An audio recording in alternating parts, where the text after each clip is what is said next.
Hello friends, मेरा नाम है सी मोहित ईरान और स्वागत है आपका फिर से मेरे चैनल में। आज हम एक स्मॉल कैप कंपनी के बारे में डिस्कस करने जा रहे हैं जिसका नाम है जय कुमार इंफ्रा प्रोजेक्ट्स लिमिटेड। हम करेंगे आज टेक्निकल और फंडामेंटल एनालिसिस स्टॉक का, प्रॉपर बिजनेस अंडरस्टैंडिंग दूंगा इस कंपनी के बारे में। आपको बताऊंगा कि क्यों ये स्टॉक एक वैल्यू पिक स्टॉक मुझे आज के दिन लग रहा है, और ये भी बताऊंगा कि क्यों आज के दिन आप इस स्टॉक में निवेश कर सकते हैं। तो चलिए आगे चलते हैं, चलिए समझते हैं इस कंपनी के बिजनेस को। तो देखिए, जय कुमार इंफ्रा प्रोजेक्ट्स जो है वो एक इंफ्रास्ट्रक्चर कंपनी है, इंफ्रास्ट्रक्चर ईपीसी कंपनी। और देखिए, ये जो कंपनी है वो mainly metro, flyover, bridges, skywalk, road, irrigation का काम करती है। तो देखिए, मेट्रो से इनको सबसे ज़्यादा बिजनेस आता है, और मेट्रो अंडरग्राउंड का काम से देखिए उनका जो टर्नओवर है 2018-19 में वो कुछ 1020 करोड़ का था मेट्रो से। मेट्रो एलिवेटेड से 626 करोड़ का, फ्लाईओवर और ब्रिजेस का था 339 करोड़ का, रोड्स का था 586 करोड़ का, और सिविल एंड अदर्स का था 214 करोड़ का। और लगभग देखिए ये कंपनी ने 2018-19 में 2787 करोड़ का रेवेन्यू डिक्लेयर किया था। वही अगर आप देखेंगे तो इनके रेवेन्यू में देखिए कांस्टेंट इंक्रीज है ईयर ऑन ईयर। हर एक सेगमेंट में देखिए ये एक बेहतरीन तरीके से इंक्रीज कर रही है अपना रेवेन्यू। अब देखिए इसके ऑर्डर बुक वैल्यूज भी देख लेते हैं इन करोड़। देखिए, ऑर्डर बुक वैल्यू बहुत इंपॉर्टेंट है एक इंफ्रास्ट्रक्चर कंपनी या फिर ईपीसी कंपनी के लिए जानना, क्योंकि ये डिटरमाइन करती है कि कंपनी कैसे ग्रो हो रही है और फ्यूचर में उनके पास और कितने ऑब्लिगेशंस है जिसके अगेंस्ट में वो बिलिंग और काम कर सकते हैं। तो देखिए, फाइनेंशियल ईयर 2010 में इनके पास 1481 करोड़ का ऑर्डर बुक था। वही अगर आप 10 ईयर्स बाद देखेंगे तो लगभग 7 से 8 गुना इनके पास ऑर्डर बुक हो गया है। और देखिए, फाइनेंशियल ईयर 2019 के क्लोज में उनके पास अराउंड 10,372 करोड़ का ऑर्डर बुक था। मैं आपको ऑर्डर बुक एज ऑन 31 मार्च भी दिखा देता हूँ। तो देखिए, जो पिछले साल उन्होंने 10,372 करोड़ का ऑर्डर बुक था, वही मार्च दिसंबर 2019 में उनके पास 12,443 करोड़ का ऑर्डर बुक है। और उसमें देखिए, अगर आप काम देखेंगे इनके ऑर्डर बुक में तो देखिए मेजर जो काम है मेट्रो लाइन पे है, जहाँ पर मुंबई मेट्रो लाइन का इनका मेजर काम चल रहा है। यहाँ पर द्वारका एक्सप्रेसवे का काम है, फ्लाईओवर्स का काम है। तो देखिए, ये एक उनका ऑर्डर बुक है 31 मार्च 2019 का। अब एक बार ऑर्डर बुक डिटेल्स और थोड़ा सा डिटेल में देख लेते हैं। देखिए, सेगमेंट वाइज अगर आप ब्रेकअप देखेंगे तो मेट्रो से जो ऑर्डर बुक है इनका वो 55% है। फ्लाईओवर एंड ब्रिजेस का जो ऑर्डर बुक है वो 38% है, और सिविल एंड अदर्स का अगर आप देखेंगे तो 6% का है। और टोटल ऑर्डर बुक वैल्यू जो एज ऑन 31 मार्च 2019 है, जो अभी हमने बताया, वो है 12,443 करोड़ का। और देखिए, इनका जो जोग्राफिकल सेगमेंट देखेंगे तो महाराष्ट्र से अगर आप देखेंगे तो 71% of the total order book है, दिल्ली से 28%, गुजरात एंड यूपी से 1%। देखिए, मैं आपको जोग्राफिकल ब्रेकअप इसलिए दिखा रहा हूँ क्योंकि देखिए, जो मेट्रो वगैरह का जो काम चलता है या फिर फ्लाईओवर ब्रिजेस का काम चलता है वो आपका मेट्रो सिटीज़ में ज़्यादा चलता है। जैसे महाराष्ट्र अगर आप पकड़ेंगे तो आप अगर मेजर मेट्रो सिटीज़ पकड़ते हैं, जैसे मुंबई हो गया, पूना हो गया, नागपुर हो गया, तो वहीं पर ही इनका सबसे ज़्यादा काम है। और दिल्ली में भी अगर आप देखेंगे तो विद इन दिल्ली इनका बहुत ज़्यादा काम है। और आज के दिन कोविड-19 के कारण मेट्रो सिटीज़ सबसे ज़्यादा अफेक्टेड है और मेट्रो सिटीज़ में काम ज़्यादा प्रोग्रेस नहीं हो पाया है। तो इनका जो काम है कंस्ट्रक्शन का और इंफ्रा का, वो थोड़ा स्लो होने वाला है अभी कमिंग टाइम में। अब एक झलक कंप्लीटेड प्रोजेक्ट्स का दिखा देता हूँ मैं आपको। तो देखिए, इन्होंने दिल्ली अंडरग्राउंड मेट्रो में पूरा काम किया था, स्काई वॉक मुंबई प्रोजेक्ट इनका था, केएसबी अंडरपास पुणे इन्होंने बनाया था, और ईएसआईसी अलवर इन्होंने बनाया था। और अगर आप फर्दर देखते हैं तो दिल्ली एलिवेटेड मेट्रो भी इन्होंने बनाया था, अमर महल फ्लाईओवर भी इन्होंने बनाया था, मीनाटाई ठाकरे फ्लाईओवर भी इन्होंने बनाया था, बीकेसी चूनाभट्टी फ्लाईओवर भी इन्होंने बनाया था। और देखिए, अगर आप ऑनगोइंग प्रोजेक्ट्स इनका देखेंगे तो apart from Mumbai Pune metro, JNPT पे ये काम कर रहे हैं, थाने बेलापुर पे काम कर रहे हैं, अहमदाबाद मेट्रो में ये काम कर रहे हैं, कलवा ब्रिज थाने पे काम कर रहे हैं, एससीएलआर में काम कर रहे हैं और जेएनपीटी में काम कर रहे हैं। तो देखिए, ये बड़ी कंपनी है कंस्ट्रक्शन सेक्टर में, और बहुत सारे जो गवर्नमेंट प्रोजेक्ट्स है वो ये कंपनी हैंडल करती है। अब देखिए, आगे बढ़ने से पहले मैं इस कंपनी के बारे में एक चीज़ आपको बता दूं कि 2017 के बीच में ये कंपनी बहुत ज़्यादा क्रिटिसिज्म में थी। वो क्यों, मैं आपको बताता हूँ। वो इसलिए क्योंकि जय कुमार इंफ्रा एक शेल कंपनी डिक्लेयर हो गई थी सेबी की तरफ से ऑन 7 अगस्त 2017। पहले चलिए समझते हैं कि शेल कंपनी होती क्या है। तो शेल कंपनी एक ऐसी कंपनी होती है जो बनाई जाती है टैक्स इवेजन और मनी लॉन्ड्रिंग के पर्सपेक्टिव से। ये कंपनीज बस कागजों में एक्टिव रहती है और इनमें एक्चुअली कोई बिजनेस होता नहीं है। तो ऐसे बिजनेसेस को हम शेल कंपनीज बोलते हैं। देखिए, ये ऑडिटर्स रिपोर्ट से मैंने एक पैराग्राफ लिया है जहाँ पर ऑडिटर्स ने क्लियरली ये मेंशन किया है अगस्त 7, 2017 को एक्सचेंजेस ने इनके ट्रेडिंग पे रोक लगा दी थी क्योंकि ये एक सस्पेक्टेड शेल कंपनी था। चलिए अभी मैं आपको पहले बता देता हूँ इस शेल कंपनी की पूरी स्टोरी के बारे में और आज के दिन ये कंपनी कहाँ स्टैंड करती है। तो देखिए एमसीए ने 9 जून 2017 को सेबी को 331 शेल कंपनीज का एक लिस्ट भेजा था, जिसमें से सेबी ने जय कुमार इंफ्रा को भी उस लिस्ट में शामिल किया था और एक सस्पेक्टेड शेल कंपनी बोला था। देखिए इस टाइम पे वो बहुत सारे बड़े प्रोजेक्ट्स ऑलरेडी हैंडल कर रहे थे और देखिए 7 अगस्त 2017 को जब ये न्यूज़ आया तब शेयर प्राइस 295 से 192 के आसपास फॉल हो गया, जो कि खुद में एक बहुत बड़ा फॉल था। उसके बाद 10 अगस्त 2017 को 3 दिन बाद ही कंपनी ने सिक्योरिटीज अपीलेट ट्रिब्यूनल पर यह ऑर्डर को चैलेंज किया सेबी का, और उसके बाद 28 सितंबर 2018 में फिर से एक होल टाइम डायरेक्टर सेबी ने एक इंटरिम ऑर्डर पास किया और उसमें कुछ फाइंडिंग्स निकली थी जो अगेंस्ट दी कंपनी थी। सेबी ने ये फाइंडिंग को देखकर जय कुमार इंफ्रापेंडेंट फॉरेंसिक ऑडिट के लिए जाने को बोला था। जब ये न्यूज़ आई थी 28 सितंबर 2018 को, तब शेयर प्राइस 250 से फॉलो के 191 में आ गिरा। ये जो ऑडिट था उसमें इंडिपेंडेंट फॉरेंसिक ऑडिटर को ये वेरीफाई करना था कि उनके जो फाइनेंशियल्स है और इनके जो बिजनेस है उसमें कुछ मिस इंटरप्रिटेशन है या नहीं है, या फिर इनके बुक्स ऑफ फंड्स को मिसयूज किया गया है कि नहीं किया। उसके बाद देखिए 8 अगस्त 2019 को ये जो कंपनी है इसको एक क्लीन चिट मिला और बोला गया कि इसके बुक्स ठीक है और ये एक शेल कंपनी नहीं है। इस न्यूज़ के कारण जो शेयर प्राइस है वो 124 से 134 तक राइज हुआ, जो कि एक बहुत छोटा राइज है। और 7 अक्टूबर 2019 को सेबी ने जो ये इंटरिम ऑर्डर इन्होंने पास किया था एक फॉरेंसिक ऑडिट कराने के लिए, वो उन्होंने रिवोक कर दिया। तब इसका जो शेयर प्राइस है वो 130 से 155 गया।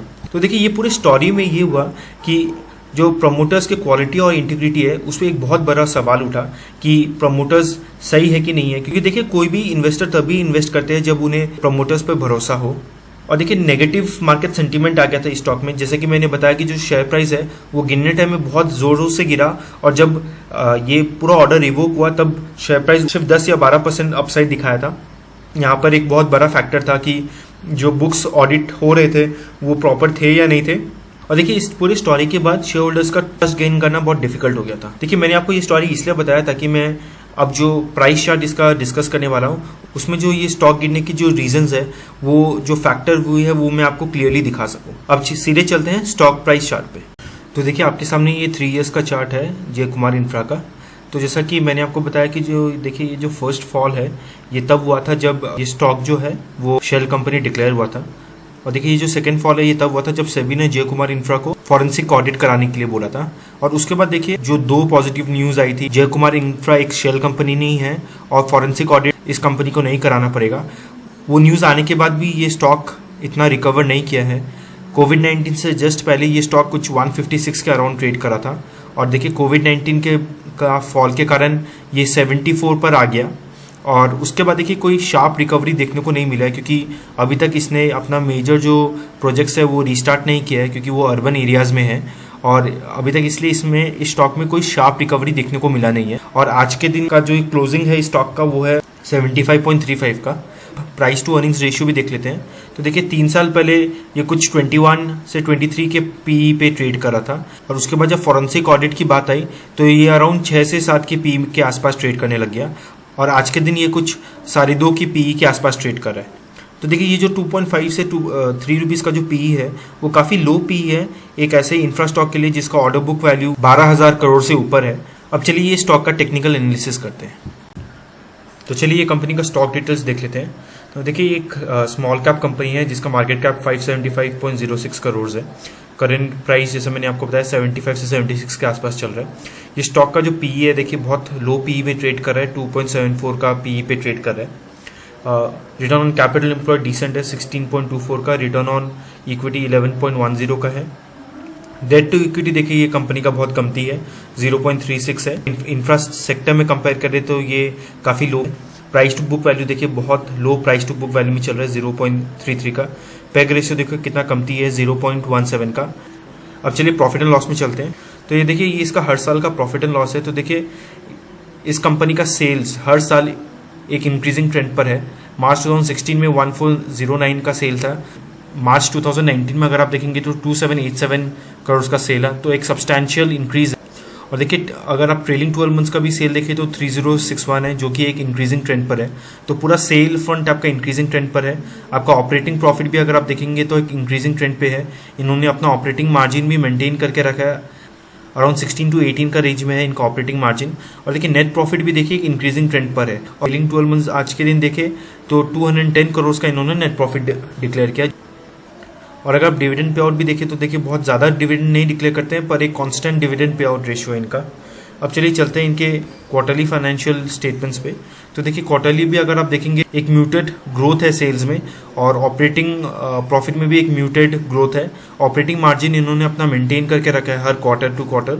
और नेट प्रॉफिट भी अगर आप देखेंगे तो 57-56 के आसपास के रेंज पर है पिछले 2-3 क्वार्टर से। और इनका ईपीएस पर क्वार्टर टर्नआउट होकर आ रहा है कुछ 7.36 के आसपास। तो देखिए प्रॉफिट एंड लॉस देखने से ये पता चलता है कि ईयर ऑन ईयर इन्होंने अपना बिजनेस बहुत अच्छे से ग्रो किया है, और अपना ऑपरेटिंग मार्जिन्स भी इन्होंने काफ़ी मेंटेन करके रखा हुआ है। अब चलिए बैलेंस शीट की ओर चलते हैं। तो देखिए इनका जो बोरोइंग्स है बुक में वो काफ़ी कमती बोरोइंग्स है compare to other infrastructure companies. तो देखिए इनका जो डेट इक्विटी है वो 0.5 से कम है, जो कि बहुत अच्छी बात है, क्योंकि आज के दिन जिनके बुक्स में डेट बहुत ज़्यादा है वो शेयर्स को जनरली इन्वेस्टर्स प्रेफर नहीं करते हैं। और देखिए फिक्स एसेट्स में भी एक ग्रेजुअल इंक्रीज आपको दिख रहा है। तो अगर आप ये बैलेंस शीट देखेंगे तो आप ये बोल सकते हैं कि ये एक हेल्दी बैलेंस शीट है, जहाँ पर डेट्स बहुत कमती है और कंपनी अच्छे से ग्रो कर रही है। अब चलिए देख लेते हैं कैश फ्लोज इनके। तो देखिए कैश फ्लोज मैं हमेशा बोलता हूँ कि इंफ्रा कंपनी में कैश फ्लोज देखना बहुत ज़रूरी है, क्योंकि जो अपना नेट प्रॉफिट होता है और जो पीई नेट प्रॉफिट से आते हैं एक रियल पिक्चर डिपेक्ट नहीं करते हैं उस कंपनी का। तो हमें cash flow from operating activity ज़रूर देख लेना चाहिए। तो देखिए cash flow from operating activity के फंड में ये कंपनी थोड़ी स्क्रूड अप लग रही है, क्योंकि आप देखिए जहाँ पर ये मार्च 2016 में 98 रुपीज़ का प्रॉफिट जनरेट की थी, वहाँ 64 रुपीज़ का उन्होंने बस cash flow operating activity generate किया था। मार्च 2017 में इनका नेगेटिव कैश फ्लो था। मार्च 2018 में देखिए ये 137 नेट प्रॉफिट में दिखाई थी, तो 265 का cash from operating activity generate की थी। और वही अगर आप मार्च 19 में अगर आप देखेंगे तो 177 का जहाँ पर इन्होंने नेट प्रॉफिट दिखाया था, वहाँ 83 का कैश फ्रॉम ऑपरेटिंग एक्टिविटी दिखाया था। तो क्योंकि उनके प्रोजेक्ट्स बहुत लंबे चलते हैं, इसीलिए इनका जो कैश फ्लोज है वो बहुत अनइवन है। अब चलिए रेशियो एनालिसिस कर लेते हैं। तो देखिए कंपनी ने हर फंड में 2018-19 में एक अच्छा रेशियो दिया है, चाहे वो रिटर्न ऑन नेटवर्थ हो या रिटर्न ऑन कैपिटल एम्प्लॉयड हो या करेंट रेशियो हो या डेट इक्विटी। देखिए आप थोड़ा सा इंक्रीज हुआ है 2018-19 में, और इंटरेस्ट कवरेज रेशियो भी थोड़ा सा रिड्यूस हुआ है 18-19 में, और नेट प्रॉफिट मार्जिन में एक स्लाइट डिक्लाइन देखने को मिला है 2018-19 में। पर देखिए अगर आप 10 साल कंपाउंडेड सेल्स ग्रोथ देखेंगे तो वो बेहतरीन है, 21.23% का सेल्स ग्रोथ है पिछले। रिटर्न ऑन इक्विटी भी ठीक है, कुछ 12.17% का रिटर्न ऑन इक्विटी है पिछले 10 साल में। प्रॉफिट ग्रोथ अगर आप देखेंगे तो 18.22% है पिछले 10 साल में। और ये देखिए स्टॉक प्राइस टू CAGR देखेंगे तो नेगेटिव है। तो देखिए ये डिपिक्ट करती है कि हर साल अच्छे ग्रोथ देने के बाद भी ये जो स्टॉक प्राइसेस है वो बहुत नेगेटिवली फैक्टर हुई है ईयर ऑन ईयर। इससे ये पता चलता है कंपनी ने पॉजिटिवली ग्रो किया है और स्टॉक प्राइसेस ने नेगेटिव ग्रोथ दिया है। चलते हैं इनके शेयर होल्डिंग पैटर्न में। तो देखिए शेयर होल्डिंग पैटर्न काफ़ी इंटरेस्टिंग है इस कंपनी का। तो देखिए मार्च 2019 में जहां प्रोमोटर्स का 44.13% शेयर था, वो प्रोमोटर्स ने इंक्रीज किया 45.32% किया है। देखिए एक पॉजिटिव फैक्टर है, क्योंकि एक प्रमोटर अपने कंपनी को बहुत अच्छी तरह जानता है, और जब वो अपना शेयर इंक्रीज करता है वो डिपिक्ट करता है कि उसे अपने कंपनी पे भरोसा है और वो कंपनी आगे जाके अच्छा रिटर्न्स दे सकती है। अब चलते हैं म्यूचुअल फंड पोर्टफोलियो पर। म्यूचुअल फंड ने भी अपना शेयर होल्डिंग इंक्रीज़ किया है 6.49 से उन्होंने एक साल में 10.89% कर लिया है।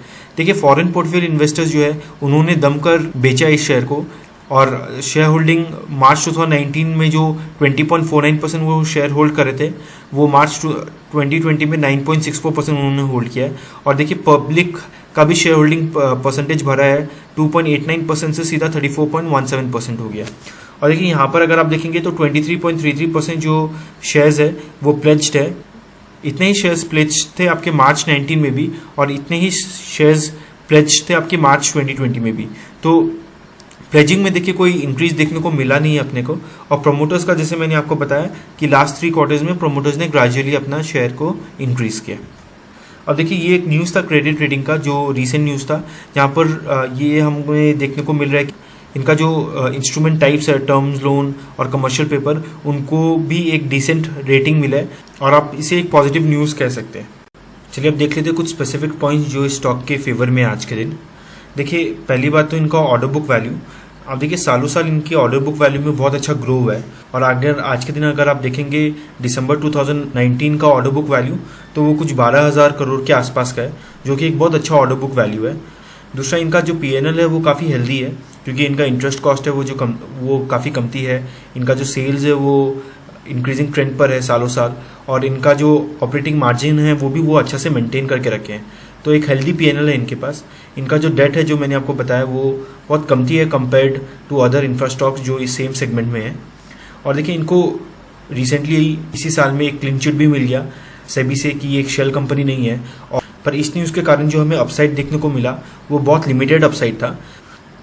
और देखिए प्रमोटर का शेयर होल्डिंग जैसा कि मैंने आपको बताया वो भी इंक्रीज हुआ है, जो कि एक बहुत बड़ा पॉजिटिव ट्रेंड है कि प्रमोटर अपने कंपनी पर विश्वास करते हैं और वो अपना जो शेयर होल्डिंग है वो उस कंपनी में भरा रहे हैं और ज़्यादा इन्वेस्ट कर रहे हैं।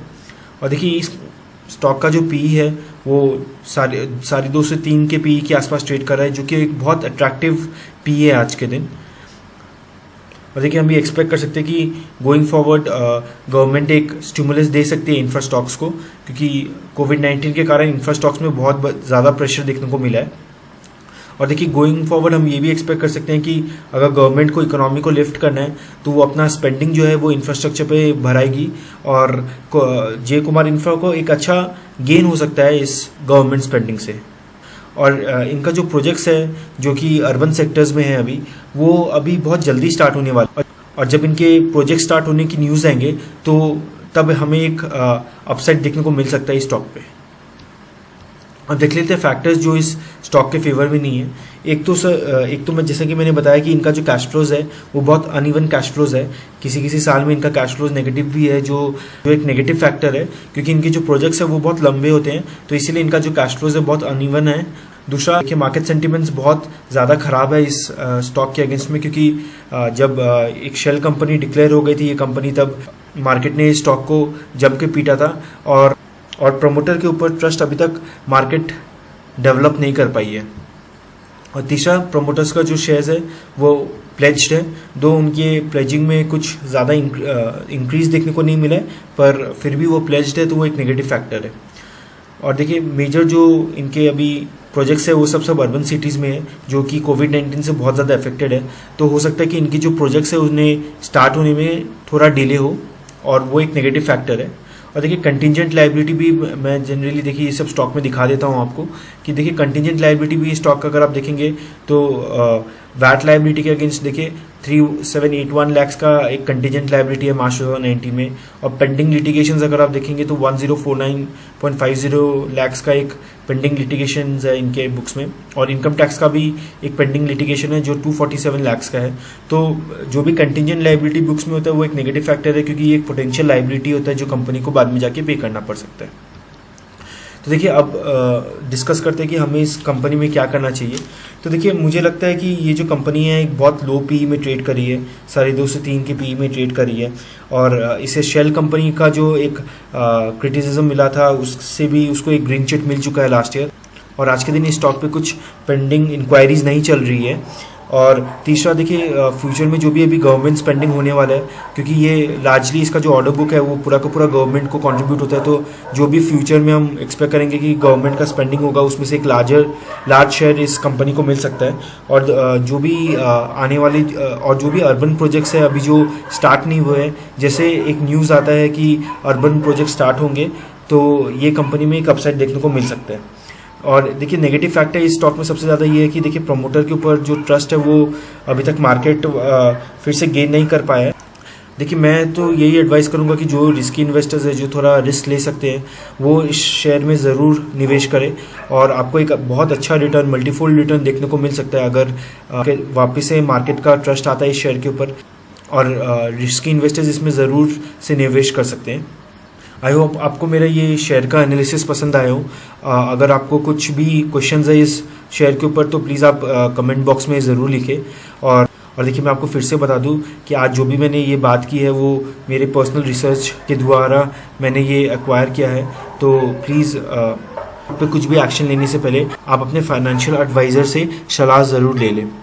प्लीज़ लाइक और शेयर कीजिए इस वीडियो को और मेरे चैनल को सब्सक्राइब कीजिए। Thank you so much.